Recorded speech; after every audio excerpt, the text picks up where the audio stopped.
Hi everyone. So it's 10 o'clock or it's 8 o'clock, so we'll get started. So for this review, we'll take a look at the definitions that are really important for the quiz. And then we have a variety of different things that we can do depending on what you guys want to do. So if you have any questions from any of the practice quiz problems from last Friday's recitation, then we can go over them. So I'll just go through these problems after we go through the definitions, and if you have any questions, you can ask about them. And then after we do that, we have a whole bunch of new problems that we can go over. So we'll definitely do that. And then if you have any questions about the homework 1 in particular, because that's what's important for the quiz, then we can also make time for that as well. So are there any questions before we get started about the format?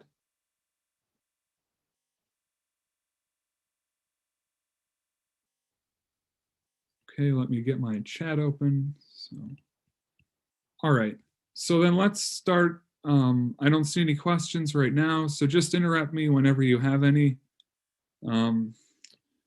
So let's start with the definitions. We won't spend much time on this because it's more important to get practice using the definitions, which is what the homeworks and the problem sets have been all about. But anyway, so the big ideas we've been learning about sequences. So finding recursive formulas for sequences. Each term is specified by arithmetic operations on the previous terms. That's what we mean by a recursive sequence. And here's an example of that. We have a sequence which is 1, 9, 17, 25, etc. So the recursive formula is where we relate the nth term to the n-1th term. So we write down the nth term as a function of the n-1th term. In this case, we're adding 8 to each successive term from the previous term. And so the recursive formula is an is an minus 1 plus 8. Another thing to remember when we're doing a recursive formula is that we have to specify a base case. So a1 is the first term. There's no previous term before a1. So we can't just write down this recursive equation. So always remember that if you're writing down a recursive formula, then you need a base case. So you need to write down what a1 is. Then we also have sequences that we've expressed in closed form. So in closed form, each term is specified by its position in the sequence. So again, we have the same sequence here. And this time, when we write out an, we express an in terms of n. And there's a typo here. This is not an, a sub n. Let me adjust that. So it's this is not a sub n, it's an minus 8. So in the closed form, we're expressing each term as a function of n in particular, of n, but not an minus 1, just n. So this one starts off with 1. So we have 8 times 1 minus 7, which is 1. So that's correct. And then, for example, for 9, we have 8 times 2 minus 7. So that's 16 minus 7, which is 9, etc. So we'll get practice with more of these closed form sequences and recursive sequences later. And then one of the major things that we've been doing so far is transferring a closed form sequence into its recursive formulation. So we'll look at that more. Logical operators. A proposition is a statement that is either true or false. Operators are the conjunctions of propositional logic. Okay, we discuss what a tautology is. A tautology is a proposition that is always true, and a contradiction is a proposition that is always false. Are there any questions about these definitions on this page so far? Okay. All right, then. Oh, what is the order of operations of logical operators again? So there's a lot of different rules about um, is there a specific like situation you're concerned about uh, like I mean we have, for example, if you were given this statement, um, then the parentheses would indicate that these two statements are together, and then the and comes next. So the or has preference due to the parentheses here. The or has preference over the and. So this would be P or C and D. But if we had the parentheses in this manner, so P or C and D, then this statement would come first. I'm not exactly sure if that's the case you're interested in. Is there a specific, what if there were no parentheses? Okay, that's a good question. So if you have P or C and D, this is not really a well-specified statement. P or C and D, you would need the parentheses. Otherwise we're not sure what this statement means. So because without the parentheses, we might have to guess. Is it this one or is it this one? And these two statements are not the same. So so this statement could be true if P is true, but this statement can if P is true in this statement is not necessarily true. We would also need D to be true. So in this type of situation, you would need parentheses. Otherwise, it's ambiguous. Okay. All right. So then are there any other questions about this page?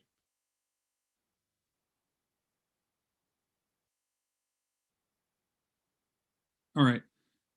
So of course you can always interrupt me at any time and ask if there's a question. So let's get to the next page. Okay, so a predicate P of X is a statement with one or more variables such that whenever the variable X is specified, P of X becomes a proposition. So from calculus, we've seen functions, and a predicate is a function. It has input, the input is X, and its output is either true or false. So once we put in X, this becomes a proposition. It is either true or false. So since it is a function, it has a domain, and the domain is the collection of x's which we can put into this function.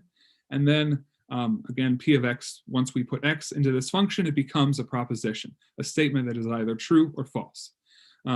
We have symbols that we've seen over and over again at this point. There exists is represented by this backwards E. For all is represented by the upside down A. And then we have this, this statement is used to represent membership in a set. So just to iterate that, we've seen this statement a lot, that n is in Z. So that means that n is a member of the set, which is Z, and in this case, Z would be the integers. So that's where we've seen this in symbol. A predicate that uses quantifiers is called a quantified predicate. Okay, I'm not sure why that's in here. I guess that, all right. And then we also have, this is very important, this last part, these different definitions. So this is an implication, P implies Q, and it has we have these different terms to describe these different implications related to P implies Q. So the contrapositive, which is logically equivalent to P implies Q, is not Q implies not P. The converse is where we just switch the order of Q and P. And the inverse is where we negate P and we negate Q. So those are all of the definitions. Are there any questions about this slide, about anything on this slide?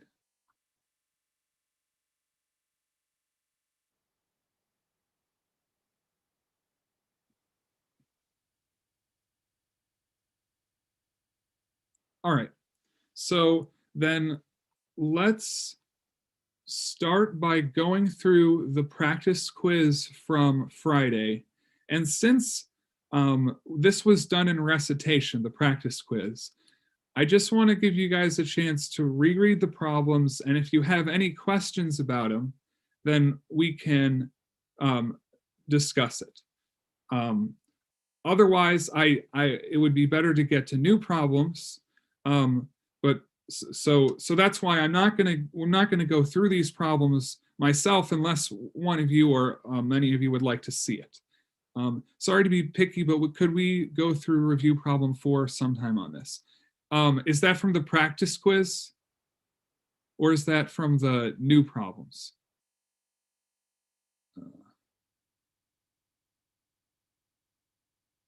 Is that from last Friday's recitation? Let me see here. Are you referring to this problem? Or, oh, are you referring to this problem? Okay. Yeah, so we'll go through all of those problems very shortly. So, okay, so first of all, does anyone have any questions about this problem? And please don't be shy. It's really okay. This is what the review is for, to, sorry, this is the beginning of the problem, if you guys have any questions. So this is the first problem from the practice quiz. If I'll just take like 20 seconds or so. If anyone would like to see it again or has any specific questions about it, please either type in the chat or raise your hand or just let me.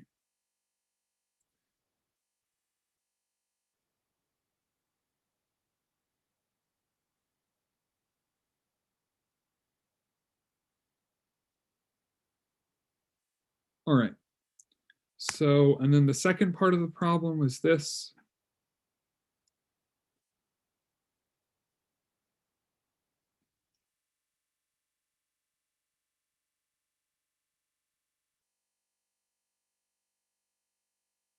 All right. Okay, so if anyone does want to review this problem, just let me know later on. This was the second problem.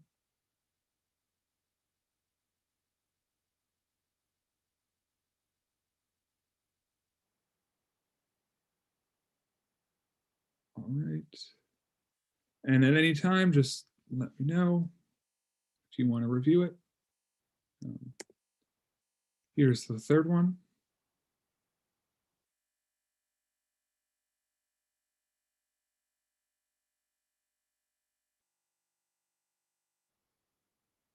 All right. Okay. Here's the fourth one.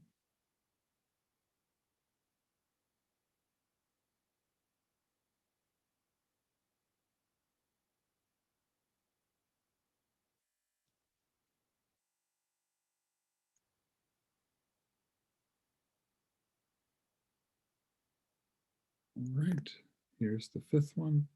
Again, if you have any questions about any of these problems, just let me know.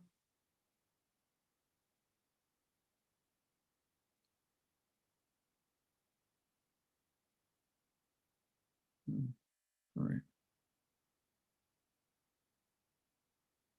So I think that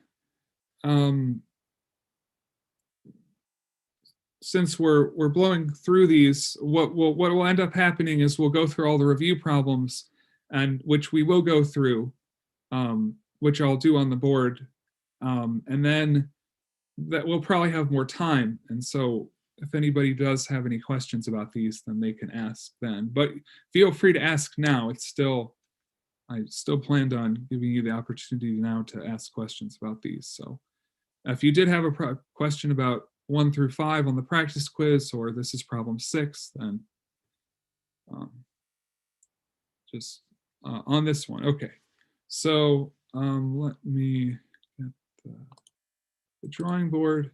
So this one, the numbers look a little bit like powers of 2. That's the first key to this. When we're looking at a sequence like this, you want to think about either multiples of a number or powers of a number, because usually it's going to be something to do with one of those two. So in this one, the numbers are increasing pretty rapidly, and so that's more of an indicator of some kind of a power of a number. So in this case, 1 is pretty close to 2 to the first. It's not quite 2 to the first, but it's close to it. 5 is pretty close to 2 squared. It's not 2 squared, but it's close. And so the pattern is, and this is how we would kind of start thinking about this. 7 is close to 2 cubed. 2 cubed is 8. This is 7. Okay. And let's look at one more. 17 is pretty close to 16. 16 is 2 to the 4th. So, okay. So then the powers of 2 are, they're a good starting point. But here we see that 1 is not 2 to the first, but it's 2 to the first minus 1. So let's write that out. A1 is 2 to the first minus 1. And then 5, which is A2, that's not 2 squared, but it's 2 squared plus 1. And then 7, well, it's not 2 cubed, but it's 2 cubed minus 1. And then A4 was 17, and that's 2 to the 4th plus 1. That's 16 plus 1. So this is enough to identify a pattern. So we have this 1 here, and we see that we're subtracting 1. Then we have 2, which is even, and we're adding 1. Then we have 3, which is odd, and we're subtracting 1. Then we have 4, which is even, and we're adding 1. So we can hypothesize that whenever n is odd, then we're going to subtract 1. And whenever n is even, then we're going to add 1. And so there are 2 ways to write this. So the first way is if we can write it out as a piecewise function. If n is odd, then if n is odd, then this is 2 to the n minus 1. And if n is even, then this is 2 to the n plus 1. And then as many of, or as you may have seen during recitation, and maybe we've seen this in class as well or in the book, we can write this a little bit more succinctly as 2 to the n plus minus 1 to the n. So now when n is odd, this is going to be minus 1. And when n is even, this is going to be 1. So yeah, that's this one. Are there any follow-up questions about that?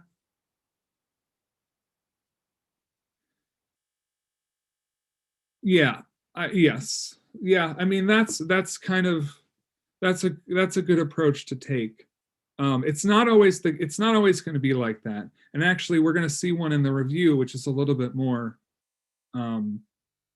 is a little tougher, but most of the time that's a good place to start. All right. So we will move on. And if you have any additional questions about this one, let me know. So All right, so this was the last one from the practice quiz, so I'll give you a couple minutes to look at that. Or just a couple seconds if you have any questions about it. Or I don't know, not all of the sections got to this problem. So if you have any, of course, if you have any questions on it or would like to see it.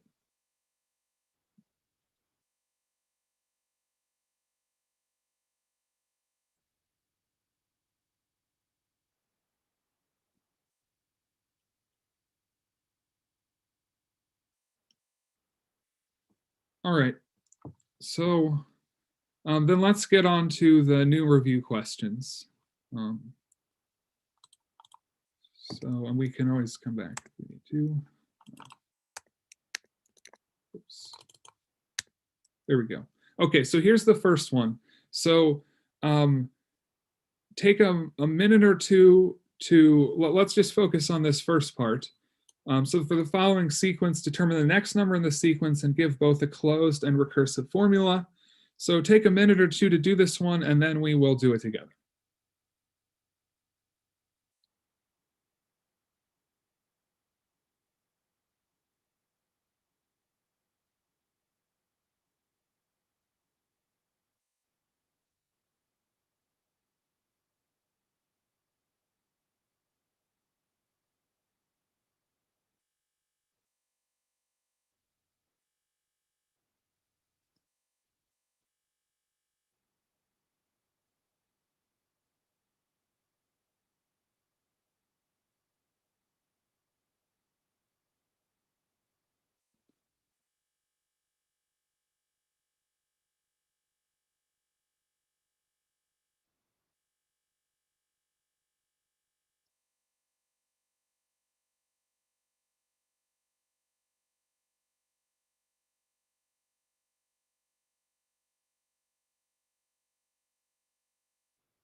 All right, let's get started. So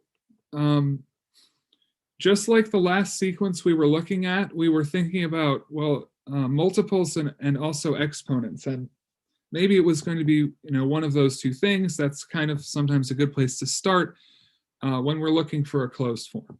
So first off, we're going to try to do the closed form before we do the recursive form, because once we know the closed form, it's usually easy to get to the recursive form. So we're doing the closed form first. So this first number is 2, then we have 5, then 8. And so immediately we see we've got multiples of 3.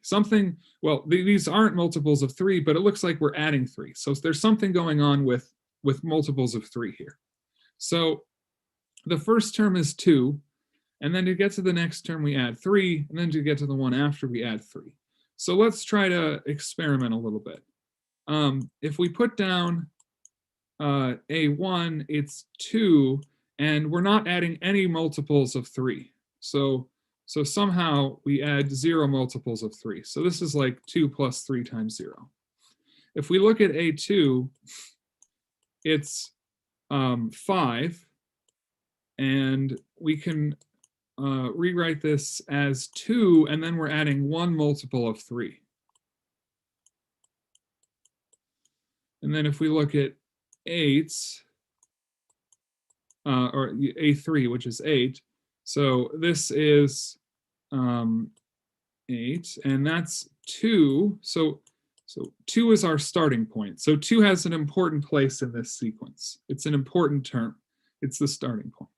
So, and then we're adding 2 multiples of 3. Okay, so this kind of is enough to write down what the sequence is going to be. In general, an is going to be 2 plus 3 times n minus 1. And that n minus 1 is coming from, well, we had 3 and we got 2. So we had 2, we had, when we had 2, we had 1 multiple. When we had 3, we had 2 multiples, and so on. So that's the closed formula. Are there any questions about that?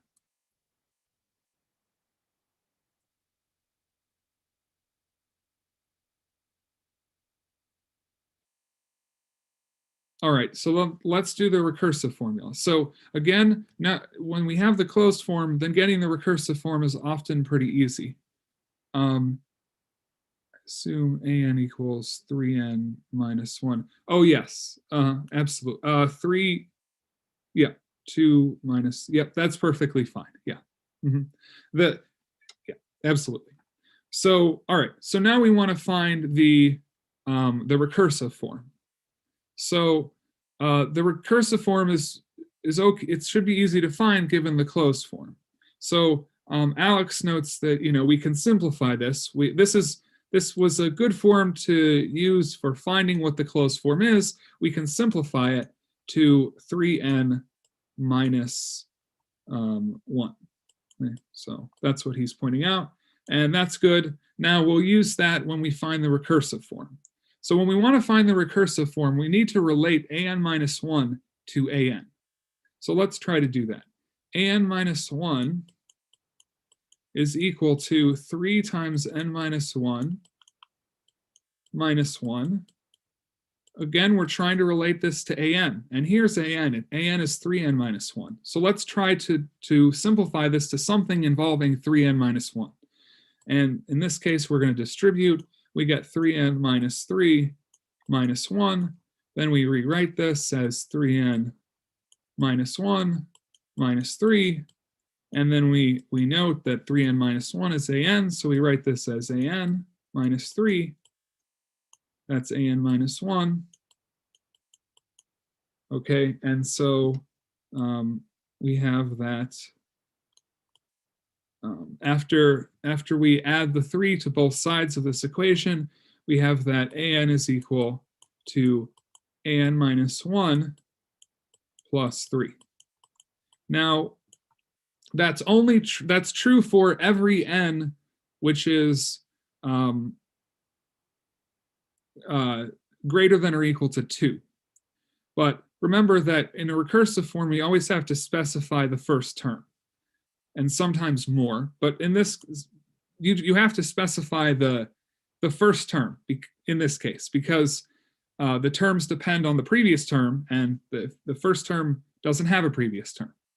So therefore, we have to specify the first term, and the first term is 2. So this is the recursive form. Are there any questions about the recursive form or the closed form?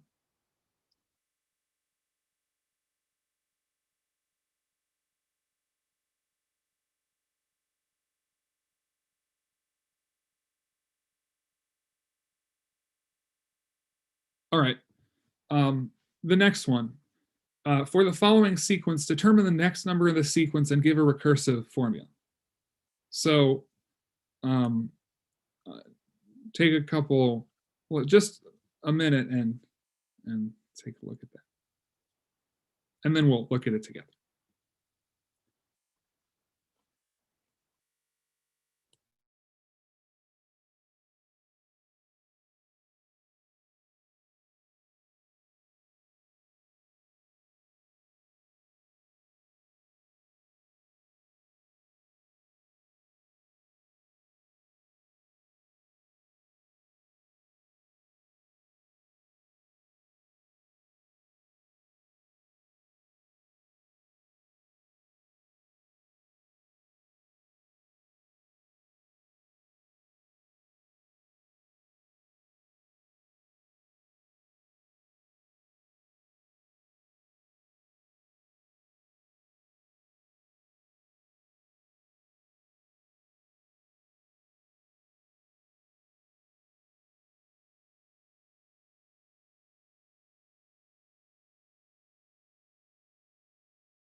All right.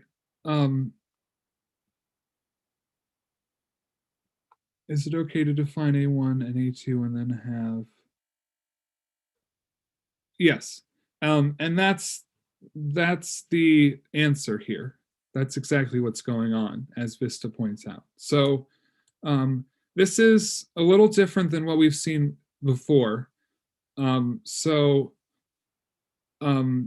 the first term is 2 and the second term is 5.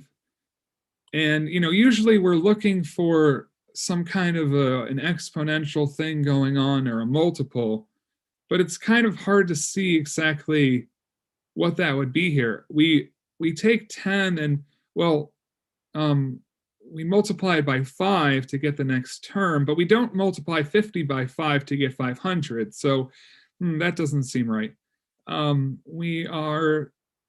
It doesn't look like a power of 10 relationship either, because if it was a power of 10, then maybe it would be like 10 squared from 10 to 50. That doesn't work. So this one is a little bit different.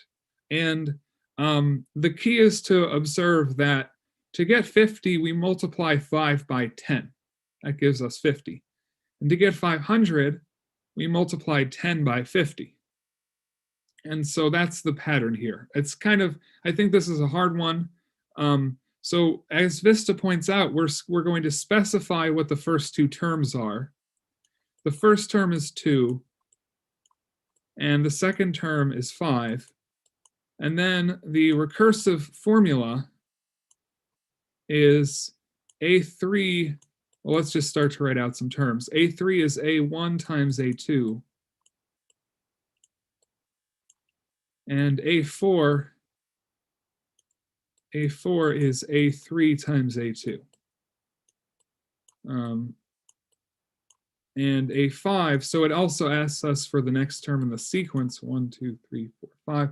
So the next term in the sequence, first we'll do A5. A5 is A4 times A3. And then the next term in the sequence would be A6. So that's going to be 50 times 500, so whatever that is. So that's the next term. So that's the pattern here.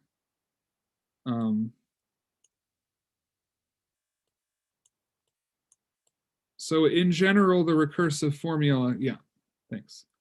So in general, the recursive formula is an is equal to an minus 1 times an minus 2, and a1 is 2, and a2 is 5. This is a very special sequence. It's called the Fibonacci sequence. You might have seen it in the book or just in another computer science class. It's special. It's a little different than what we've seen later in the class. But now you know that if you're having trouble finding one of these relationships with an exponent or a multiple, then maybe you should try to multiply terms together to see if you can get the next term in the sequence. Are there any questions about this one?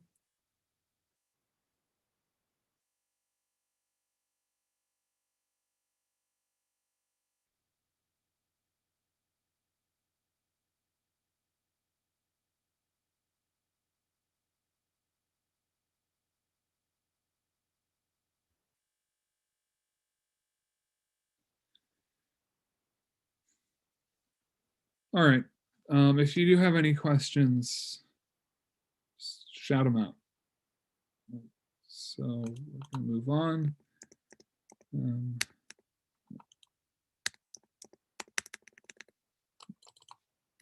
There we go.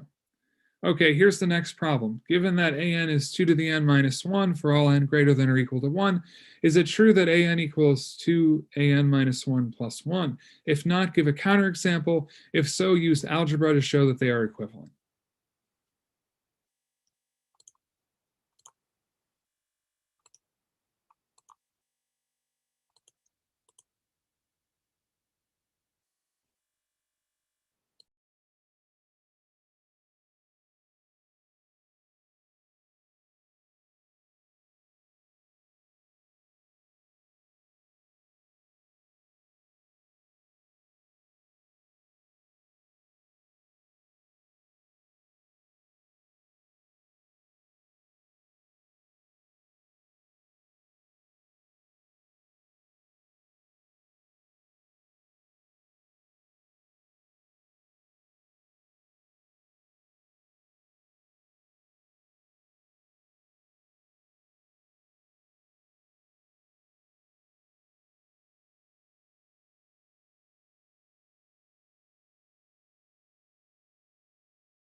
All right, so let's take a look at this one.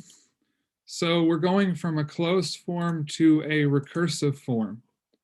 So the general strategy there is to write out an minus 1 and then try to relate it to an. So an minus 1 is 2 to the n minus 1 minus 1. We want to relate that to an. An is 2 to the n minus 1. And so that tells us we need to generate a 2 to the n. So we factor out the 1/2. So that's coming from the minus 1. And we have 1/2 2 times 2 to the n minus 1. Okay, this isn't quite 2 to the n minus 1. And so we can factor out the 1/2 to try to help. So now if we factor out the 1/2 from both terms, we have 2 to the n minus 2. Okay, so that's almost 2 to the n minus 1, so that's good. So we've almost found the relationship between an minus 1 and an. So now we just write this as 1/2, 2 to the n minus 1 minus 1. All right, great. So now we see an. So we can rewrite this as 1/2 times an minus 1 is equal to an minus 1. And then continuing up here, we'll multiply by 2. So we get 2an minus 1 is equal to an minus 1. And finally, we add 1 on both sides. And we have this expression. So after you add 1 on both sides, you're left with 1 plus 2 times an minus 1 is equal to an. And so the recursive formula is correct. Also, yeah, technically we should also specify a1 because, as we've mentioned several times before, if we just specify the recurrence, then we haven't made a statement about a1. So we should say here that even in the recursive formula that a1 is equal to 1 because a1 is 2 to the first minus 1. So are there any questions about this one?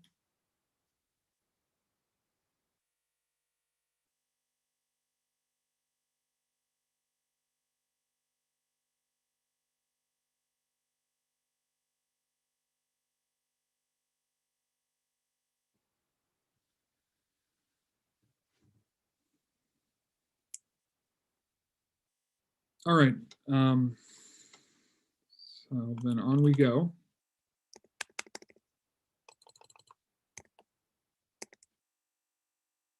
Okay. So here's the next one. Give a closed and recursive formula for a sequence containing the odd numbers larger than 100.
All right, so let's take a look at this one. So let's start with the closed formula. Same strategy as before. We'll find the closed formula, and then we'll convert it into a recursive formula. So it says the sequence should have the odd numbers larger than 100. Well, let's first do this by finding a sequence containing the odd numbers larger than 0. And then we'll add 100 to all of those numbers. So the first number, the first odd number larger than 0 is 1. And then we have A2 would be 3. And this is 2 times 1 minus 1. And this is 2 times 2 minus 1. And then we have A3 would be 5. And that would be 2 times 3 minus 1. And so on. So let's do one more. A4 would be 7. 7 is 2 times 4 minus 1. So if we wanted to represent the odd numbers that are bigger than 0, then our sequence AN would be 2n minus 1. But we don't want to represent the odd numbers bigger than 0. We want to represent the odd numbers bigger than 100. And so we just add 100 to all of these terms. So instead of 1, we're going to represent 101. That's the first odd number bigger than 100. Then 103. And then 105, and so on. So all we're doing is taking the original sequence that we had to represent the odd numbers bigger than 0, and then we're adding 100. So we have this sequence, and then we add 100. So the full sequence is, if we simplify this, it is 2n plus 99.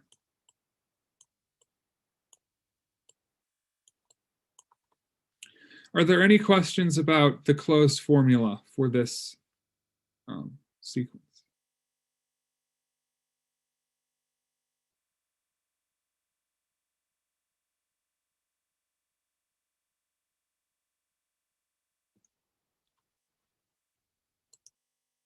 All right, then we'll do the recursive formula next. So I hope this is helpful. I can't see anyone, so I'm not sure. Maybe everyone already knows how to do these. I'm not sure. So if you let me know, then okay, okay, it's helpful. All right, thank you. All right, yeah. So just, I don't know, this is for you guys, so whenever you have questions, just let me know. All right, the other one is the recursive formula. So to get from the recursive, or from the closed form to the recursive formula, we're going to write out an minus 1 and relate it to an.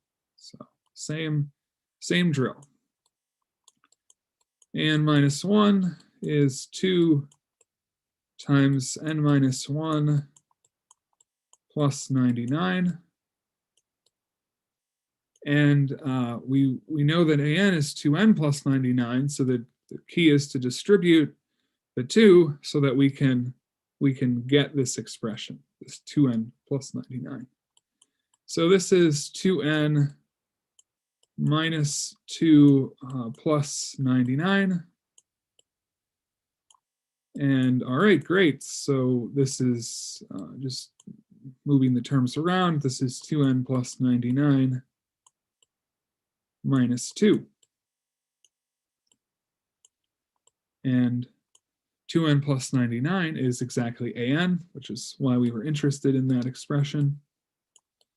So now we have an minus 1 is equal to an minus 2. We can rewrite that as an is equal to an minus 1 plus 2. So that is the recursive formula, but we're not quite done. That doesn't fully specify the recurrence. we need to specify the first term. The first term is A1 is equal to 101.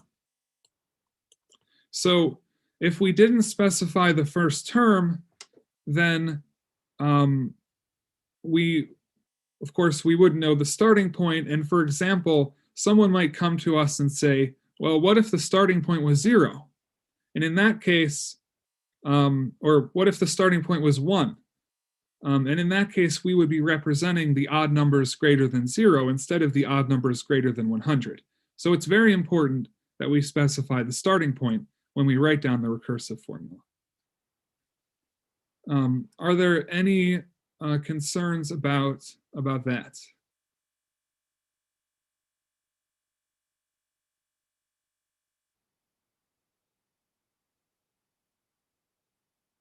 All right. Oh, okay. Thank you. So let's keep moving here. So here is problem 4. I'll give you a couple minutes to look at that, and then we'll do it together.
All right, so let's take a look at A.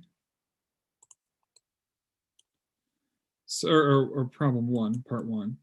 So it says A is lying or B is telling the truth.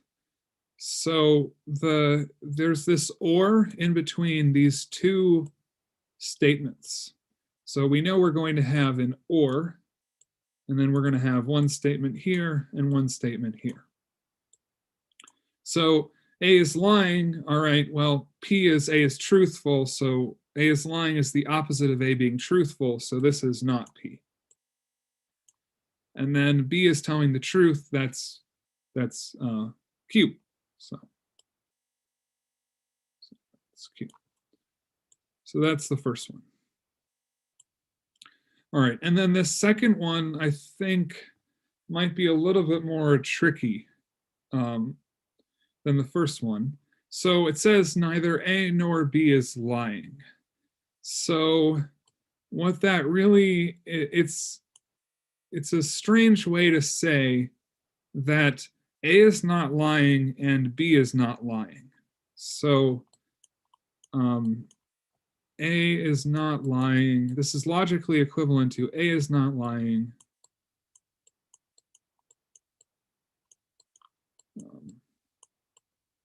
And B is not lying.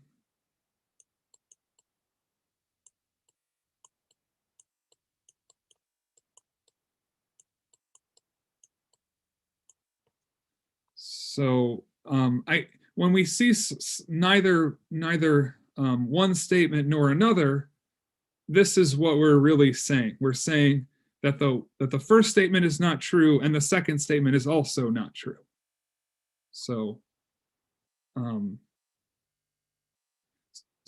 or let me make that more clear. So the statement neither x nor y, that is the same, that is what we mean in English when we say that is not x and not y.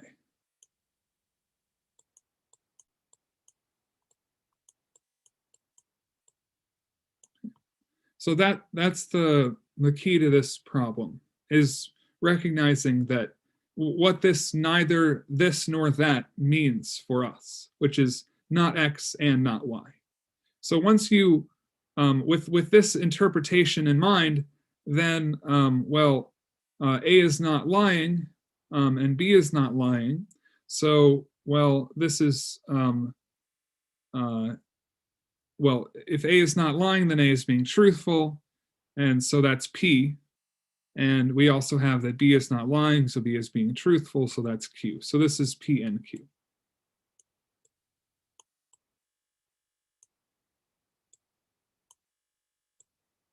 All right. Since that one's a little weird, are there any questions about part 2 or part 1?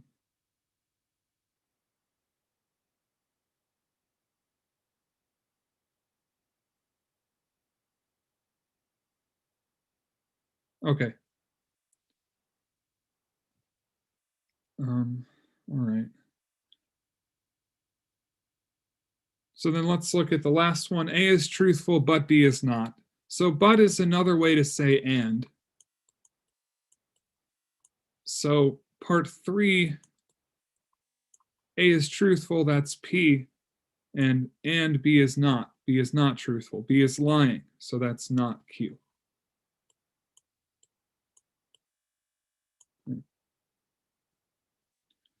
So that's this one. I think the trickiest thing about this one is the second one.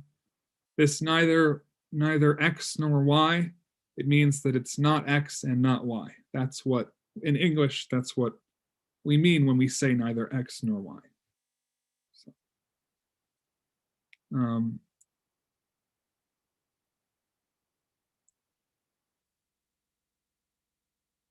all right. So then let's move on. And of course, you can always we can always come back to this one if there's any questions about it. So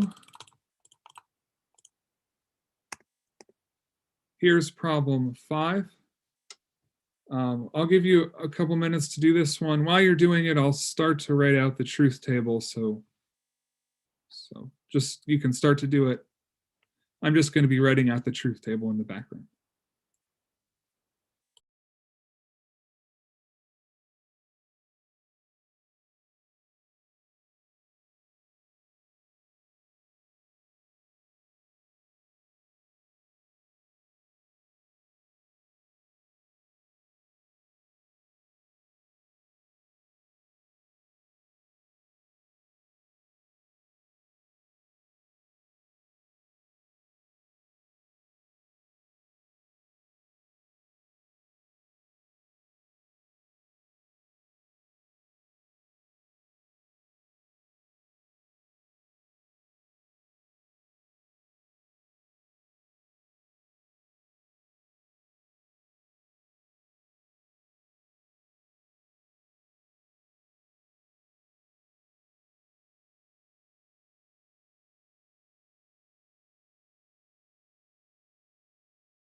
All right.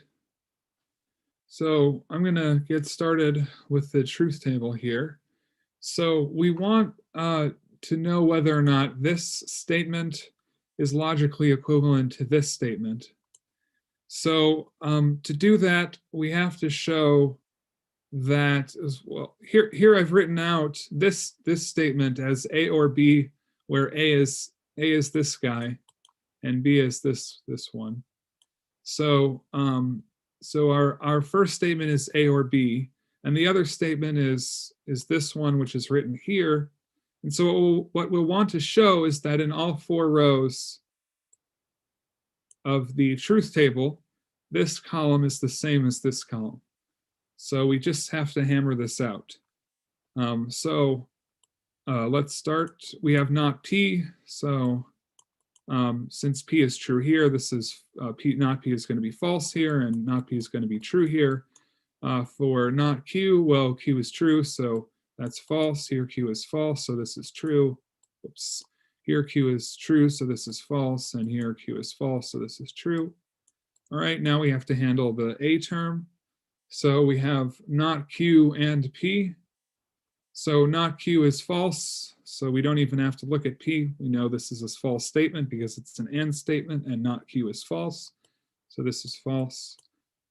Not Q and P for the second row. Not Q is true, not Q is true, and P is true, and therefore the conjunction of the and statement is true. Here we have that not Q is false again, so the statement is false. And here we have that P is false, so the statement is false. For B, we have not P and Q. Well, not P is false, so the statement is false. We have not P is false again in this line, so the statement is false. Here we have not P is true, and Q is true, so this one is true. And then we have not P is true and Q is false, so the statement is false. All right, now we can do A or B. So it's false here because A is false and B is false, so the statement is false. It's true here because A is true. It's true here because B is true. And it is false here because both A and B are false. All right. Now we have to do not P or not Q. So here, not P is false and not Q is false, so the statement is false. Here, not P is false, but not Q is true, so the statement is true. Here, not P is true, so the statement is true. And here,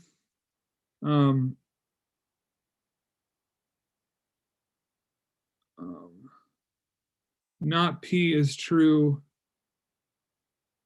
and not Q is true, so the statement is true. Oh, okay. So I guess in this question, it's asking whether or not they are logically equivalent, and the answer is no, they are not. So does that make sense to everyone? So in the last row of the truth table, these 2 columns are not the same, so we would conclude that the 2 statements are not logically equivalent. Thank you, Vista. Are there any questions about this whole process? So the question says, verify if the 2 statements are logically equivalent. We found both columns for the 2 statements. We showed that the 2 columns are not the same, and so we conclude that these 2 statements are not logically equivalent. So that's what's going on here. Any other questions about it or anything? So, or otherwise, I'll just take Vista's thumbs up as that makes sense. Okay, thank you, David. Thank you, Vista. I appreciate the feedback. All right. Okay, so I'll assume that everyone else is good, and you can always flag me down if not. So let's move on to the 6th problem.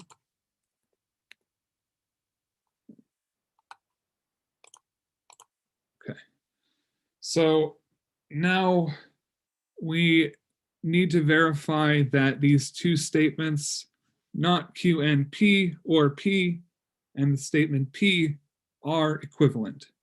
So it's not asking if they are equivalent, it's saying they are. We are verifying in this problem that they are equivalent, and we're going to use the table theorem 2 to do that. So I'll give you a minute and then we'll do it.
All right, so let's do this.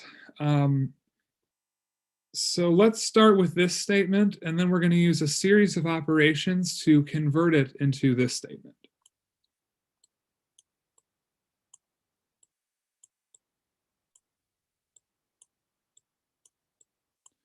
So the key in this problem is we want to use absorption.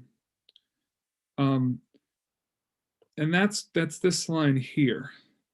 So basically, from an approach standpoint, we want to take the statement that we have and see which statements in this table it is similar to.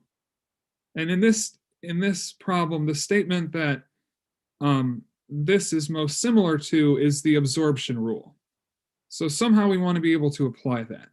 It looks very similar to that. It has this conjunction, and then it has this or with P. So, and P shows up twice. So somehow we want to use that. We can't use it immediately because the ordering isn't quite right. Usually we have, when we use absorption with an or on the outside, then the P statement comes first. So we first use the commutative rule of the or. So we're going to use this one first. We're going to flip the ordering of these two statements, propositions. So by commutativity, this is logically equivalent to P or not Q and P. And so that almost looks like this, but not quite. So now we have to use the commutativity of the AND operation. So we're using A again. And now we write this. So we're flipping the not Q and the P around. So we have P or P and not Q. So this looks like absorption now. It looks exactly like absorption. We have a P, and then we have or P and not Q. So we see the not Q instead of Q. But remember that not Q is just a proposition, and Q is a placeholder for a proposition. So is P. P is also a placeholder for a proposition. So if we want to understand this if that's confusing, then let's make a new proposition and let's define it as not Q. So then we can rewrite this as P or P and Z. And so now it looks exactly like this row. We have a proposition Z, and that's the Q. So now we use absorption, and this is logically equivalent to P. So that's it.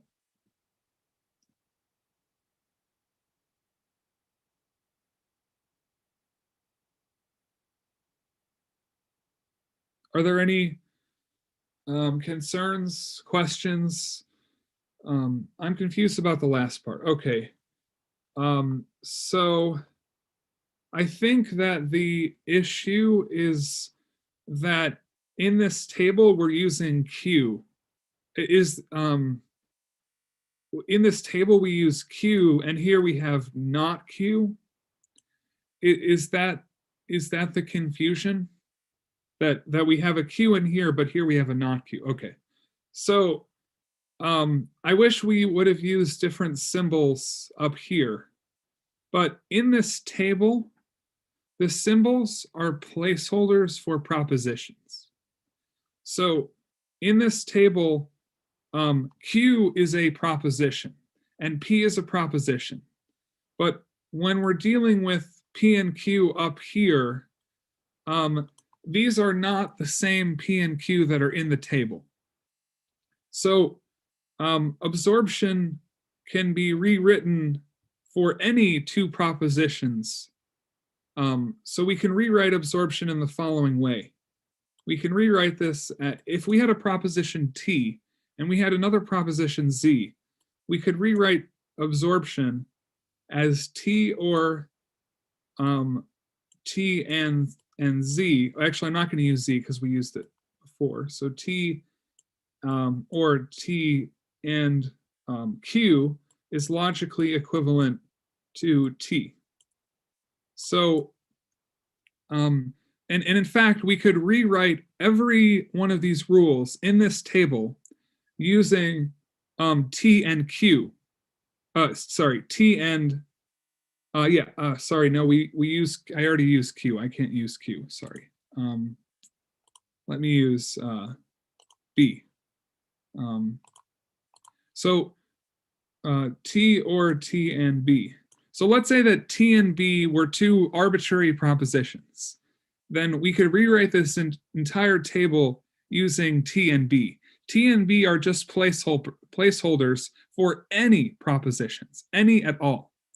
And then someone comes to us and they give us two propositions, and those propositions are P and Q.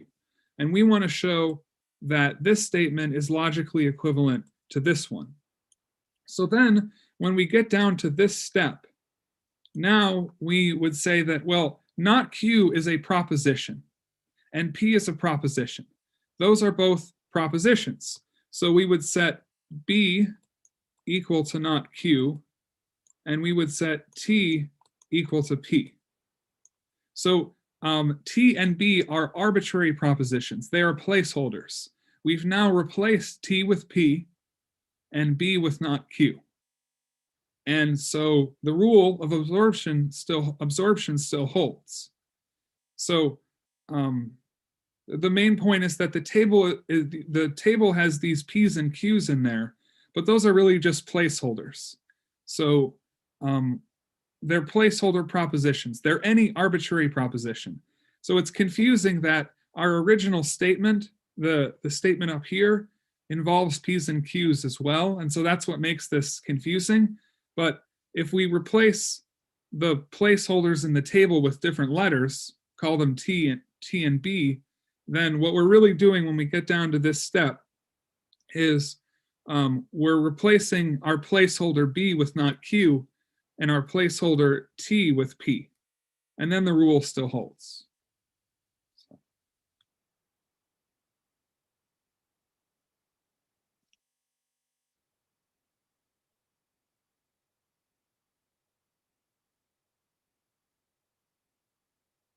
Um,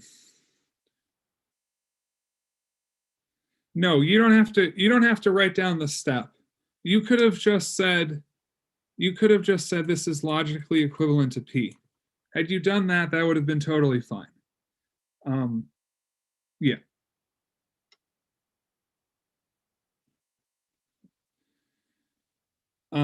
Okay. So, any other questions about problem 6?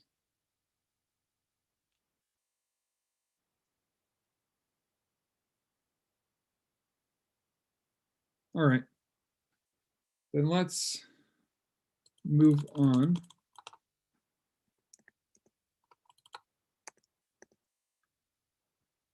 So here's the next one.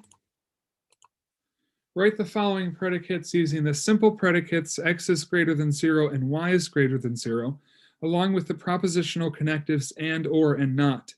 So the first one is both x and y are positive, and the second one is exactly one of x and y is positive.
All right.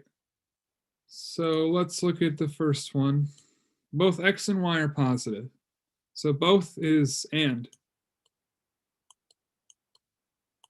Well, and is actually over here. So it's clearly it's an and statement. X is positive and y is positive. That's what it's saying. So this one is x is greater than 0 and y is greater than 0.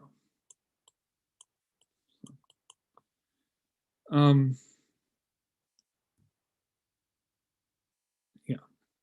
And then this second one is a little bit more involved than the first one. Exactly one of x and y is positive. There's a couple different ways to write this, but let's try to do the simplest one. So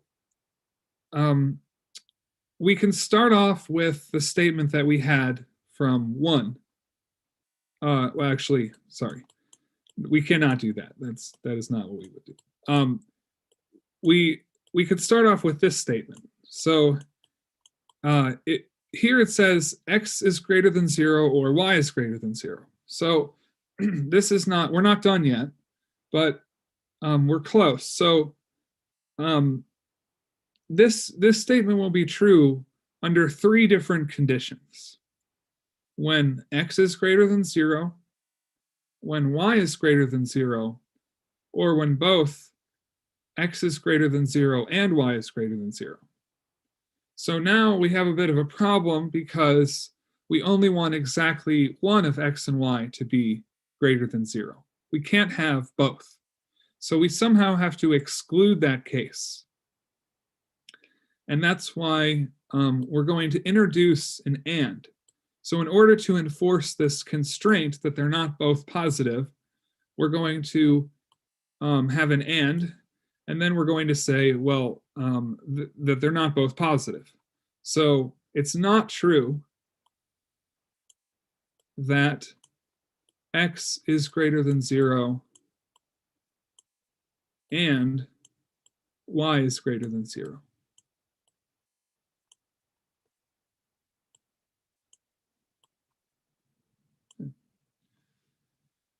So we started off with almost what we wanted, which is that at least one of x or y is greater than 0, but we have to constrain that they're not both greater than 0. And so we do that by adding an additional and operator, and then enforcing the constraint that they're not both greater than 0. Are there any concerns about this one or questions about it or anything?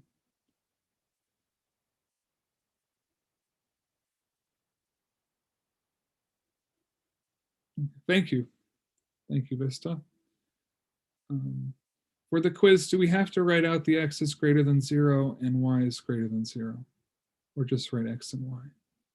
So in this case, we need to write out x is greater than 0 and y is greater than 0, because x is not a proposition. X is a number. So that's what's going on. In the last problem, we were dealing with propositions. So the letters P and Q represented propositions.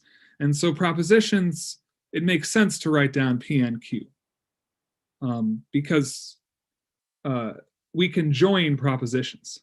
But with x and y, those are numbers. So basically, if we were to just write down x and y, let's say that x was 3 and y was 7, we would be saying 3 and 7. And that doesn't have any meaning to us. We don't know what it means to say 3 and 7. So that's why we have to create propositions from these numbers. And the proposition x is greater than 0, that's something that can be either true or false. So that makes sense to say x is greater than 0 and y is greater than 0. But 3 is not a proposition. It's not something that's true or false, so it doesn't make sense to say 3 and 7. Does that make sense, Alex? Okay. All right. So let's do the next one.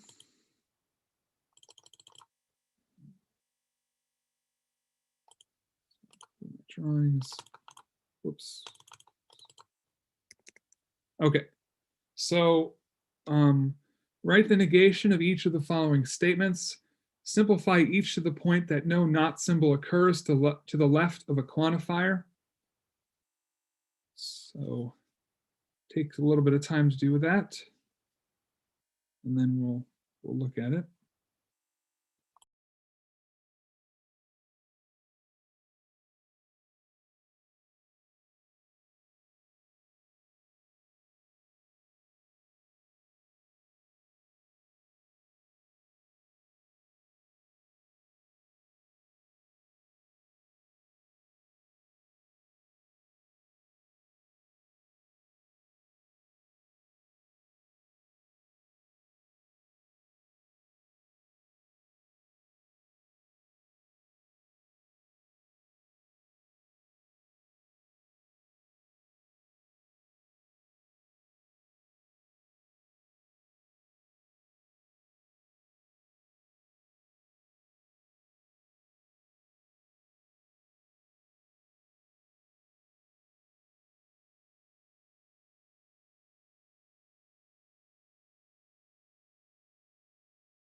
I was muted. I'm now unmuted. I've unmuted myself.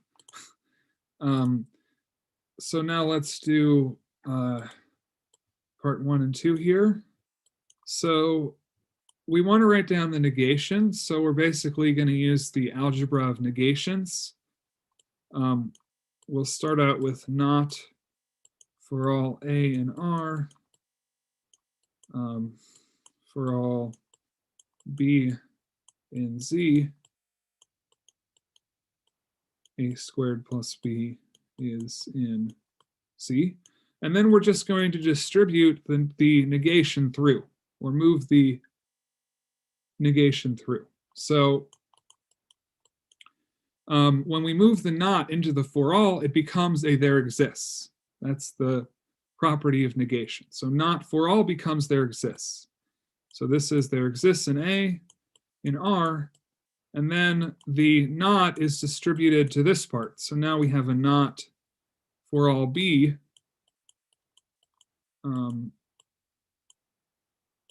in Z,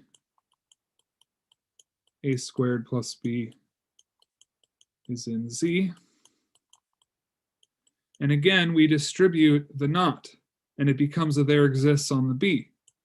So we have there exists in A, in R, such that there exists a B in R. So we distributed the not into the B.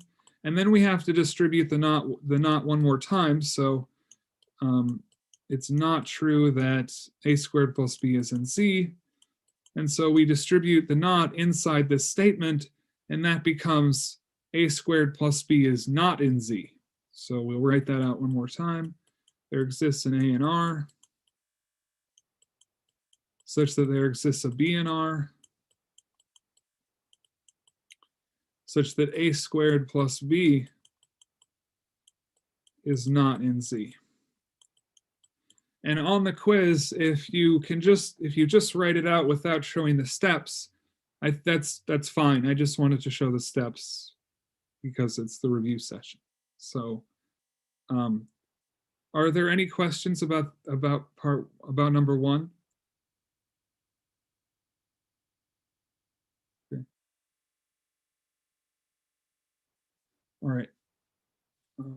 Thank you, Alex. So we'll do number 2. And number 2 is very similar to number 1. I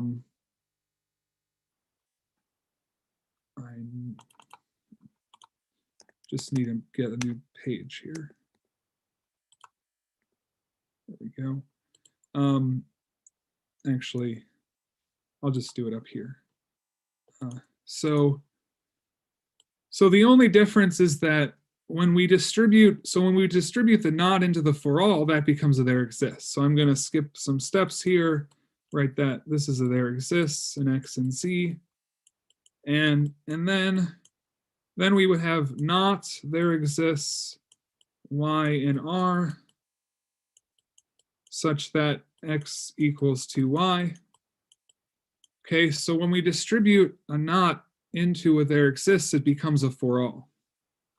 So that means that this becomes there exists a Y, or an X and Z, such that for all Y and R, it's not true that X equals 2Y. It's not true that X equals 2Y. So then we would distribute the not into the X equals 2Y, and that would become a not equal to. So let me just write that out. So instead of having that not, we're going to have a not equal to here. Oh boy. Sorry, I'll just rewrite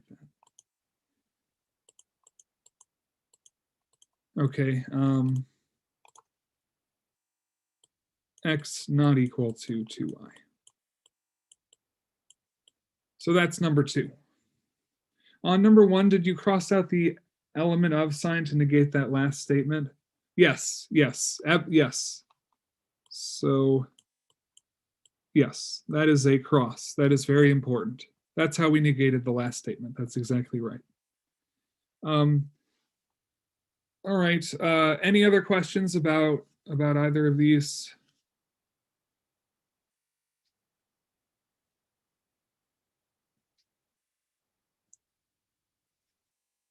All right. So then let's move on to the 9th review problem.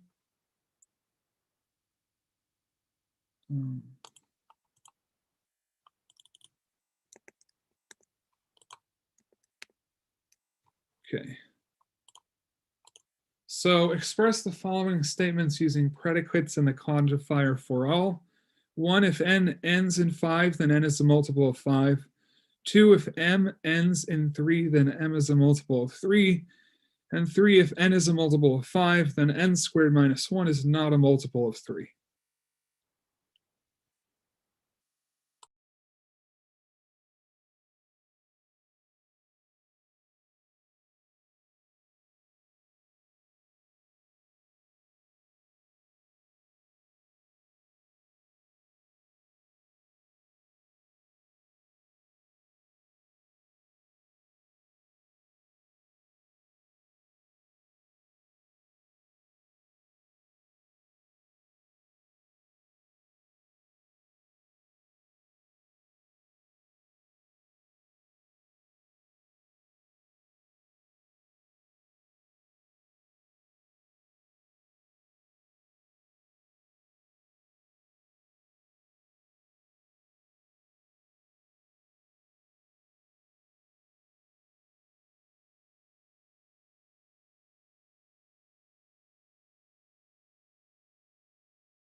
All right. So I'll get started on number 3 here, or number 9. Number 9. So part 1, if n ends in 5, then n is a multiple of 5. We're supposed to use predicates and the quantifier for all. So if we need to use predicates, then we have to come up with functions. Those functions are going to take an argument, and that argument, when we introduce it into the predicate, is going to give us a proposition. So to make that more clear, let's do this first one. It says n ends in 5. So we need some way to represent that using a predicate. So the predicate is going to be a function of n, and we can represent it as e, and then it ends in 5. So let's put a 5 there, and then n. So what this means is that n ends in 5. That's what it means. So it's just like it's a statement. We could have said that we could have defined P as the statement that n ends in 5. Ends in 5. But instead, we wrote it out like using a function. So now the argument is n, and so we could have plugged in another number in here. So if we had written out like this statement, this statement means 2 n's in 5. So this is a false proposition. So that's what this predicate means. Another one would be e sub 5 of 15. So that would be a true proposition because 15 does end in 5. So let me erase this. So now we have this statement, which is that n ends in 5, and it says that if n ends in 5, then n is a multiple of 5. So we need to make another predicate, and this one is going to be n is a multiple of 5. So I think this will make clear once we be a little bit more clear once we write it all out. So m is a multiple of 5. So this predicate means n is a multiple of 5. So again, if n was equal to 3 or 13, then m13, so m sub 5 of 13, that's a 5, that would be a false statement, as opposed to m sub 5 of 20. M sub 5 of 20 would be a true statement.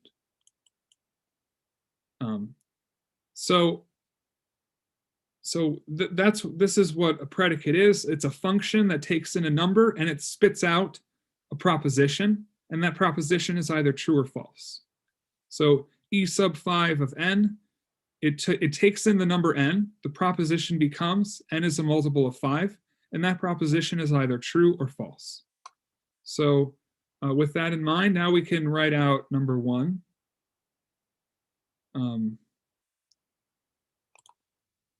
So just getting rid of all this stuff. So then the proposition for, or the statement 1, it says that if n is a number, let's say it's an integer, this actually should be integers. We're only dealing with integers here. That should be part of the problem statement. So if n ends in 5, then n is a multiple of 5. So we would say that for all integers n, it should have that this is only for integers. We're only dealing with integers here. That should be a part of the problem statement. I think that the person who wrote it just forgot that. So for all integers n, it says if n ends in 5, so if e5 of n is true, remember this is just the statement n ends in 5, that implies that n is a multiple of 5, which is exactly m sub 5 of n.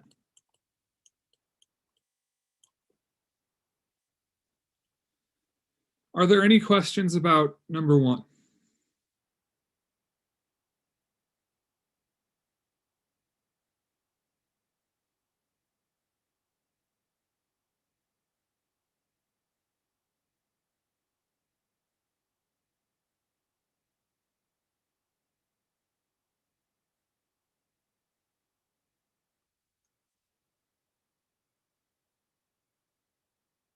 All right, so if there are no questions, then let's do number 2. So if m ends in 3, then m is a multiple of 3.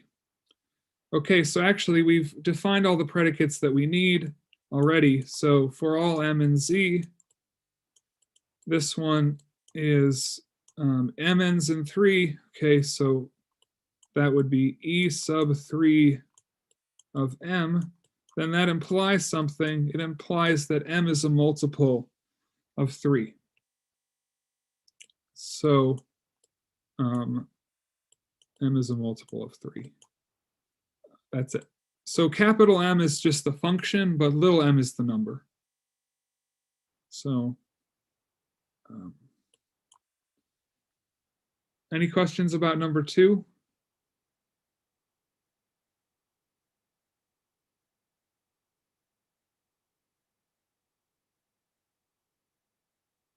All right.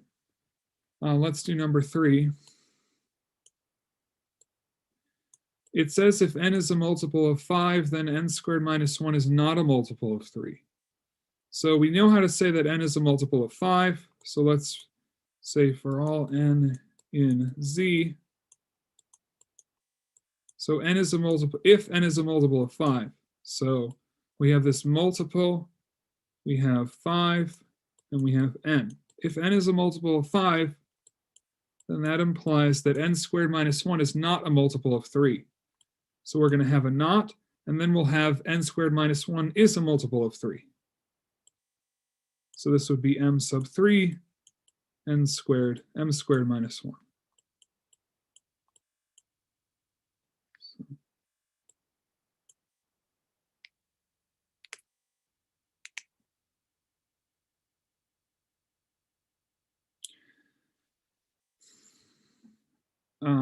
Any questions about that one?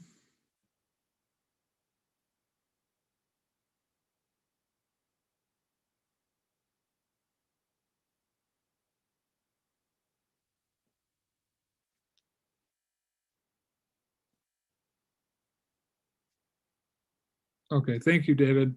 All right, so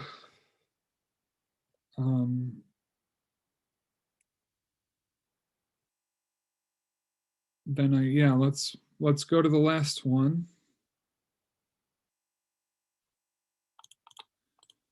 All right, here's the last one. And then after we do this one, if you have any questions about the homework 1, then we can do that, look at that, or anything else from this that maybe we'd like to revisit. So it says form the contrapositive, converse, and inverse of the following statements. If you don't attend the concert, you will get an F for the course. And if you don't eat your breakfast, you will be hungry. Let's give you 2 or 3 minutes to do that one, and then we'll discuss. We'll do it.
All right, let's do this first one. If you don't attend the concert, you will get an F for the course. So the first one we want to do is the contrapositive. So not attending the concert, that's going to be P. And getting an F in the course for the course, that's going to be Q. And if we remember, the contrapositive is going to be not Q implies not P. So not P. So that's what we're going to write down here. So not Q would be, well, you will not get an F in the course. So if you will not get an F in the course,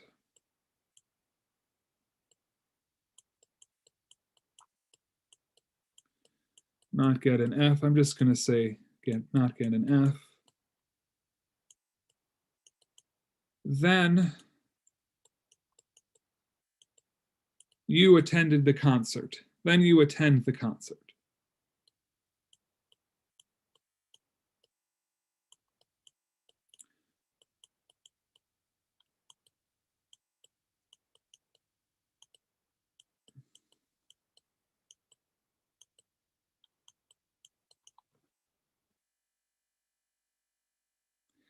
Then we can do the converse. So the converse is where we just flip the statements. So it's going to be Q implies P instead of P implies Q. So we had P, this was P implies Q. Then we had our contrapositive, which was not Q implies not P. And then we have our converse, which is where we just flip the statements. We have Q implies P. So this would be, if you will get an F for the course, then you don't attend the concert.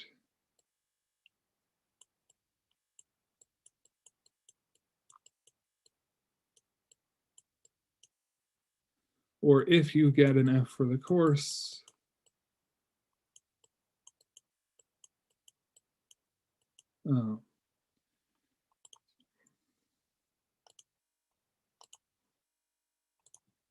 if you get an F, then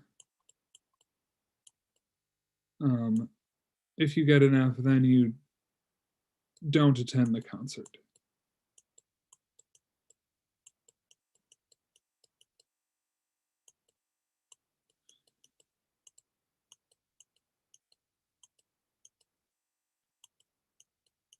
All right. And then, Tanner has a comment. If you don't get an F for the course, you let me see. The question is, if you don't get an F for the course, you attended the concert. Yeah, absolutely. That's totally fine.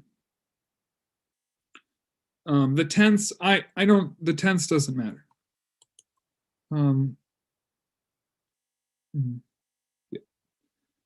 Yeah. Then the last one, is the inverse. So the inverse is where we negate the statements. So not P implies not Q. That's what we're after here. So this one, if you don't attend the concert, that would be if you do attend the concert, then you will not get an F in the course.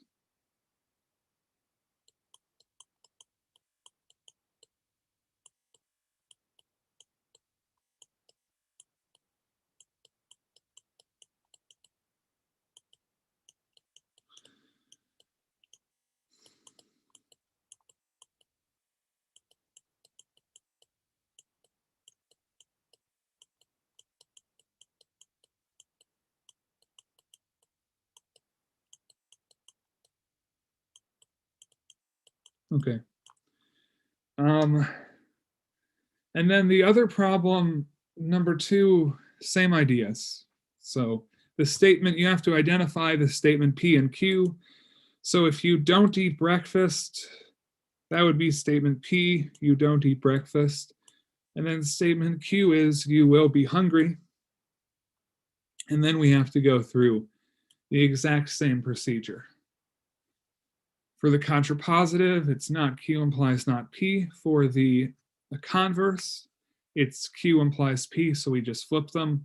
And for the inverse, we just negated the 2 statements and have not P implies not Q. So I think that's the last problem. Let me see.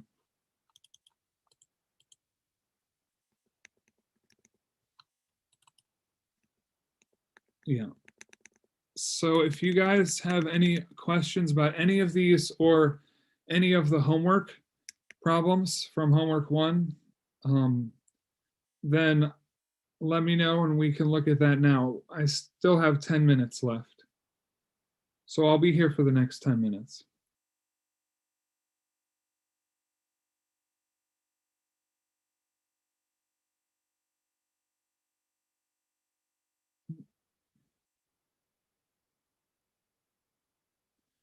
You're welcome. Good luck on the quiz.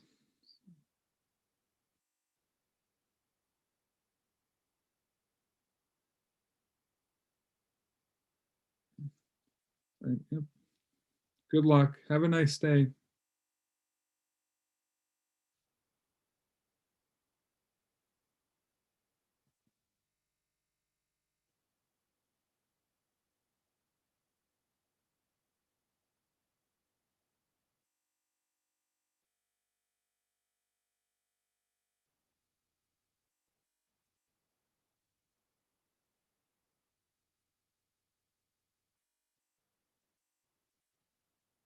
All right. Have a nice day, Tanner.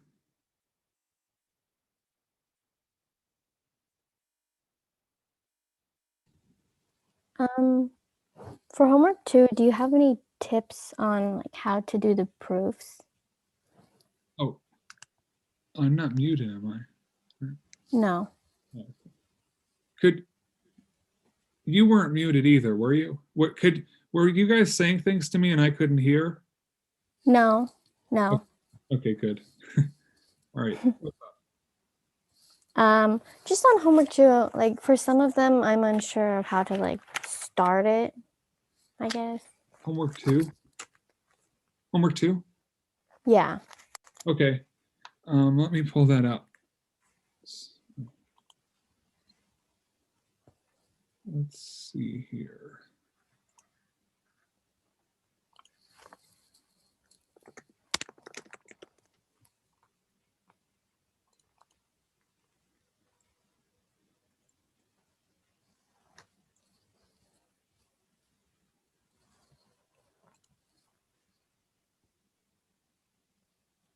Quizzes, nope. Homeworks. Homework 2.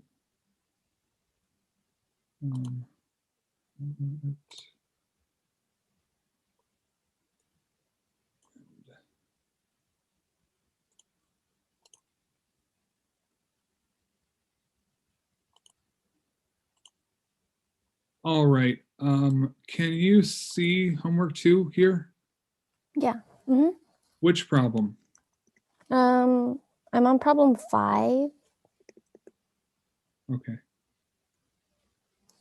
So if 5 divides 6 to the n minus 1, then 5 divides 6 to the n minus 1. So to start this problem, we're going to need to write down what it means that 5 divides 6 to the n minus 1. So can you draw on this? I think so. Yeah. Oh, great. So go ahead and write down or what it means that 5 divides 6 to the n minus 1 minus 1.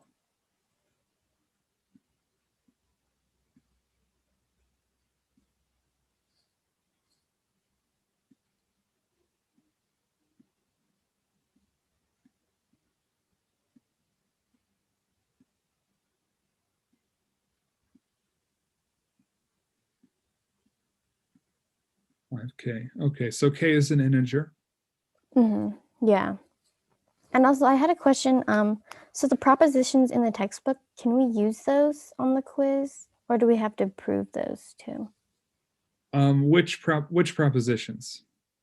For example, in 2.2 proposition 1, that just states like if a number divides something, then Oh, yeah, on the homework you can use those. Yes, absolutely. You don't have to prove okay. them. And is that the same for like quizzes too? Well, quiz 2, yeah, that'll be the same for quiz 2. Homework 2 is not on quiz 1. So, I mean, uh, yes, that will be true. Okay. So, okay, this is good. So you've got 5k equals 6 to the n minus 1 for some integer. All right. And what we want to show, so when we're doing a proof, we need to write down what we know, and we need to have a good idea of what we want to show. So, Mm-hmm.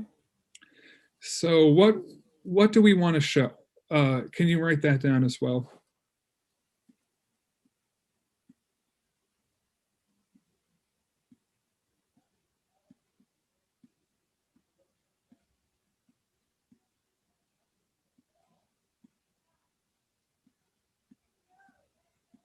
Okay. Yeah. So we need to show, as you've written, we know already that there exists a k satisfying your first equation, and Mm-hmm. we need to find a j satisfying the second. So let's start by trying to simplify 6 to the n minus 1 so that somehow we can get 6 to the n minus 1 out of it. So let's just start a new line where we write out 6 to the n minus 1.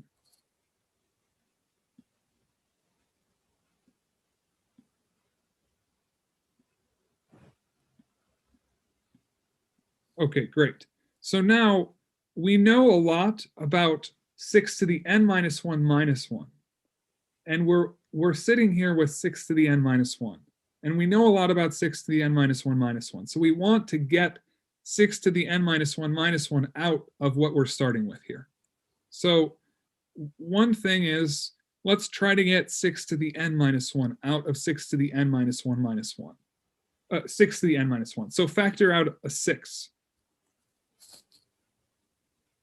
On this equation? Yeah, take out a 6. Okay.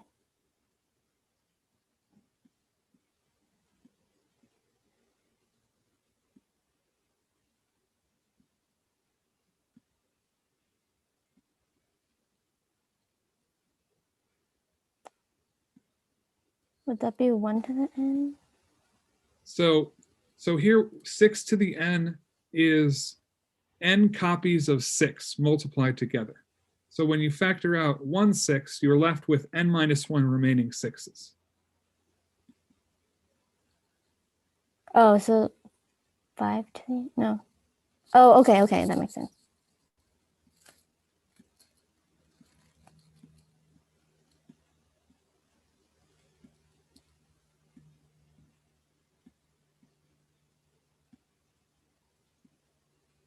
All right. So this looks a little bit better because we have a 6 to the n minus 1. We already know that we don't know much about 6 to the n minus 1, but we know a lot about 6 to the n minus 1 minus 1.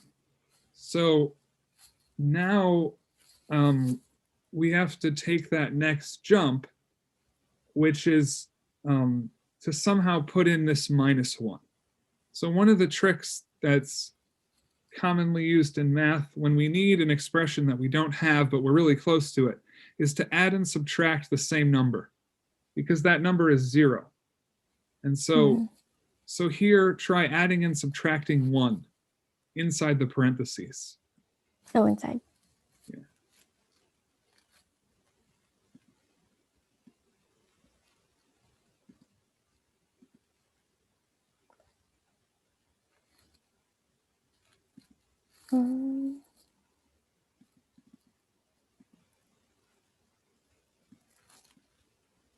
I can't see it on my screen anymore.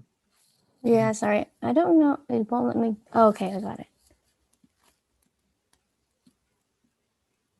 Oh, I see.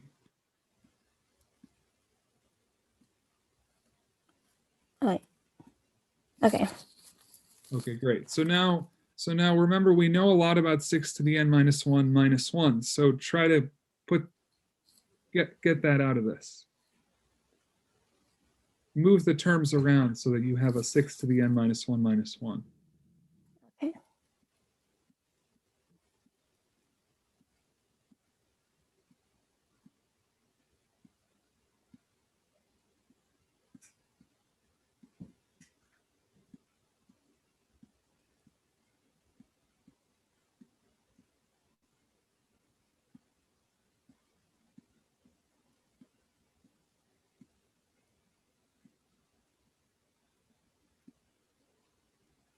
Okay.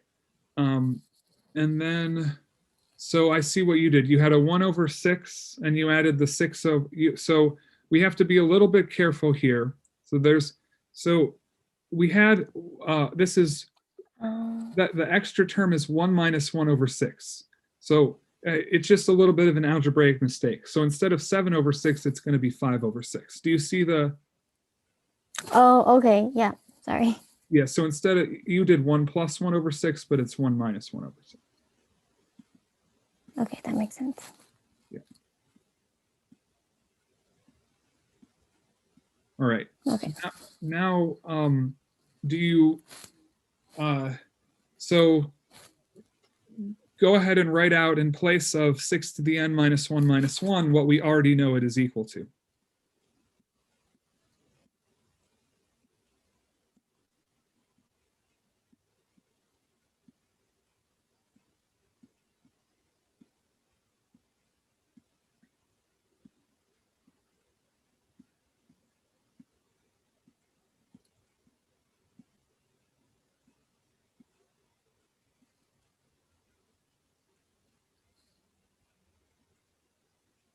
All right. Okay. So we're pretty much done. So I think you can take it from here. Okay. Yeah. So. Okay, cool. Thank you. Yep. Yeah. That's And just really helpful. yeah. So that's how a lot of these problems work. You start out with something you know. You want to figure something out, and somehow we have to find a clever way to use what we know. So that's what's going on here. And just to be clear, in finishing this problem, you might want to say what J is. You want to just say what J is. So, Okay. yeah. So because I'm just saying that there's a little more simplification you should do. Okay. Thank you. Yep. No problem.